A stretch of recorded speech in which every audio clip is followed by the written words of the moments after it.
There are thousands of people who have been displaced as a result of the war in Georgia. Tens of thousands, even hundreds of thousands if you believe reports. Among the unfortunate civilians caught in the crossfire in this conflict, a 12-year-old girl from outside San Francisco. Amanda Kukoyeva was in South Ossetia for a month-and-a-half-long visit with her relatives. She was with family members in a cafe, and all of a sudden, bombs were falling outside. A 12-year-old girl. She spent the night in her uncle's basement. She was able to flee to Russia, flee to the north, catch a flight home from Moscow. With us now, Amanda Kukoyeva and her aunt Laura, live with us from our San Francisco bureau. It's great to see you. Welcome home. Thank you. I cannot even imagine sitting in a cafe and bombs start falling. I mean, I've been to wars where that happens, but when you were there wasn't really a war happening. It started when you were there. Describe for us what that was like. It was really scary. I didn't know what was happening. We were just sitting normally, and everybody from outside started running in, and it was just so scary. Where did you go? What did you do? We called my uncle on the restaurant house phone because our cell phones weren't working. And so we called him, and he came to pick us up and drove us to his house. We ended up spending the night in the basement. Were there bombs falling all the while? I didn't see any.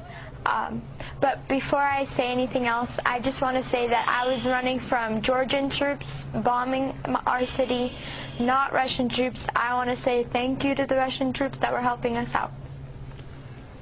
Where is your family now, and how are they?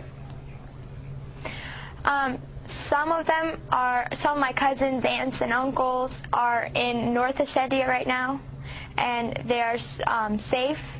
But my grandma and some of my aunts and uncles are still back there, and I don't know. We don't have any contact with them. I don't know if they're alive or anything.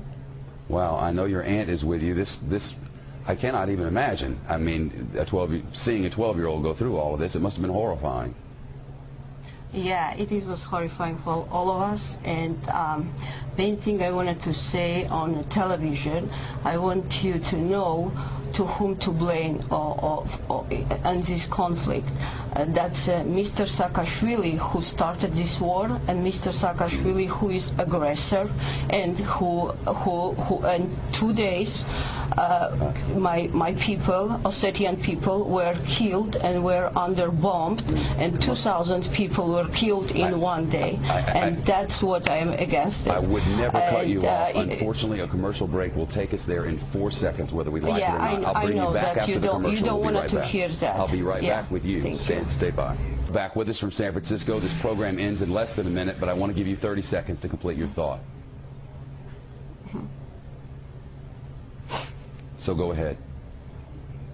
Yes, my house is burned in South Ossetia, where I lived, and we can blame only one person, and Georgian government. I'm not blaming Georgian people.